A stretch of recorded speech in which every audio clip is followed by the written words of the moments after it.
حضرت سیدنا ابو سنان رحمۃ اللہ علیہ فرماتے ہیں کہ ایک مرتبہ میں بیت المقدس کی پہاڑوں میں مصروف عبادت تھا کہ میں نے انتہائی پریشانی کے عالم میں ادھر ادھر گھومتے ہوئے ایک نوجوان کو دیکھا۔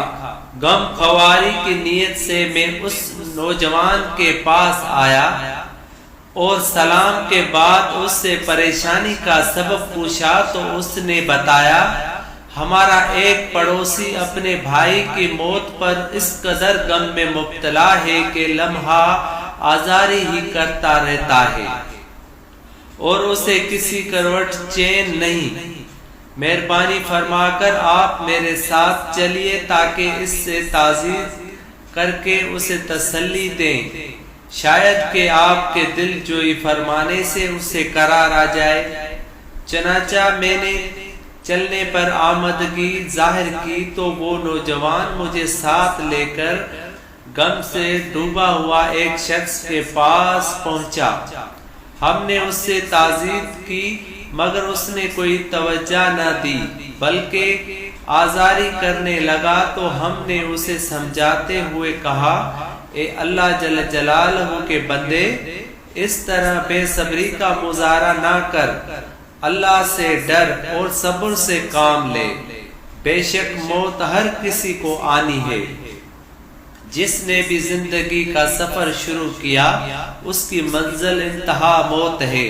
موت ایک ایسا پل ہے جس سے ہر ایک نے گزرنا ہے، کچھ گزر گئی، کچھ گزر رہے ہیں اور کچھ کو اپنے بارے پر گزرنا ہے۔ ہمارے باتیں سن کر وہ شخص کچھ یوں گویا ہوا، میرے بھائیوں تم نے بالکل ٹھیک کہا، تمہاری باتیں برحق ہیں۔ موت واقع ہر کسی کو آنی ہے اور ہر ایک کو اپنے وقت مقررہ پر اس دنیائی فانی سے جانا ہے، مگر میری آزاری کا سبب بھائی کی موت نہیں بلکہ یہ ہے کہ میرا بھائی قبر میں بہت بڑی مصیبت کا شکار ہے۔ اس کی بات سن کر ہم نے کہا، سبحان اللہ، کیا تم غیب جانتے ہو؟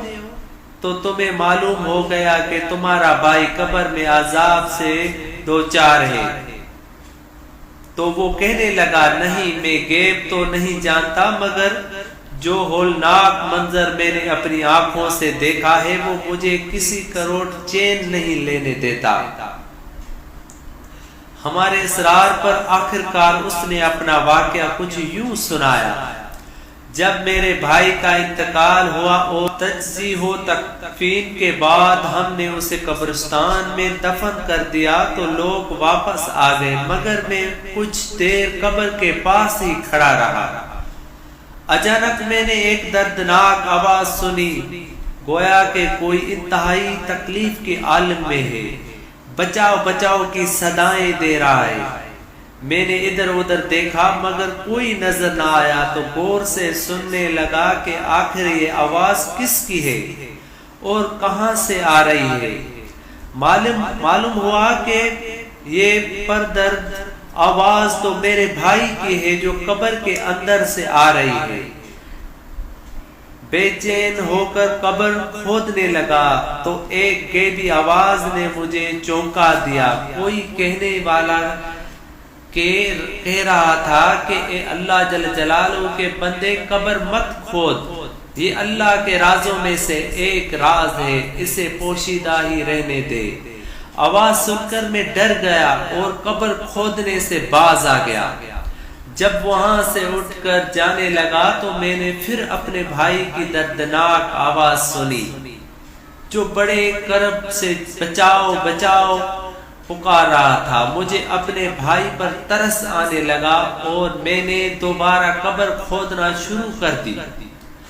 ابھی میں نے تھوڑی سی مٹی ہٹائی تھی کہ پھر مجھے غیبی آواز سنائی دی، اللہ کے رازوں کو نہ کھولو اور قبر کھودنے سے باز رہو۔ غیبی آواز سن کر میں نے دوبارہ قبر کھودنا بند کر دی اور وہاں سے جانے لگا تو اس بار میرے بھائی نے جس کرب سے مجھے پکارا تو مجھ سے رہا نہیں گیا بلکہ اس پر رحم آ گیا اور میں نے پختہ ارادہ کر لیا کہ اب تو ضرور قبر کھودوں گا۔ چنانچہ میں نے قبر کھودنا شروع کی۔ جیسے ہی میں نے قبر سے سل ہٹائی تو قبر کا اندرونی منظر دیکھ کر میرے ہوش اڑ گئے۔ اندر انتہائی خوفناک منظر تھا۔ ابھی ابھی ہم نے جس بھائی کو دفن کیا تھا اس کا سارا جسم نہ صرف آگ کی زنجیروں میں جکڑا ہوا تھا بلکہ قبر گویا کہ جہنم کی آگ سے بھری ہوئی تھی۔ اپنے بھائی کو اس حالت میں دیکھ کر مجھ سے رہا نہ گیا اور اسے زنجیروں سے آزاد کرانے کے لیے میں نے بڑے بے تابی سے اپنا ہاتھ اس کی گردن میں بندھی ہوئی زنجیروں کی طرح بڑھایا۔ جیسے ہی میرا ہاتھ زنجیروں کو لگا میرے ہاتھ کی انگلیاں گویا کہ گرم لوہے کی طرح پگھل کر ہاتھ سے جدا ہو گئی۔ تکلیف کی شدت سے میری چیخیں نکل گئی اور میں حائف گیبی کے منع کرنے کے باوجود بھائی کی قبر کھولنے پر افسوس کرنے لگا۔ پھر جیسے ممکن ہوا میں نے قبر کو بند کیا اور وہاں سے بھاگ نکلا۔ دیکھنا چاہیے ہو تو یہ دیکھو۔ میرے ہاتھ کی انگلیاں اتنا کہنے کے بعد اس نے چادر سے اپنا ہاتھ نکالا تو واقع اس کی 4 انگلیاں غائب تھی اور ہاتھ پر زخم کا عجیب و غریب نشان موجود تھا۔ حضرت سیدنا ابو سنان رحمۃ اللہ علیہ فرماتے ہیں کہ یہ دیکھ کر ہم نے اللہ جل جلالہ کے عذاب سے عافیت طلب کی اور وہاں سے چلے آئے۔ یاد رکھ ہر آن آخر موت ہے، بن تو مت انجام آخر موت ہے۔ ملک فانی ہے فنا ہر شے کو ہے، سن لگا کر کان آخر موت ہے۔ 12 علمی تجھے سمجھا چکے، مان یا مت مان آخر موت ہی ہے۔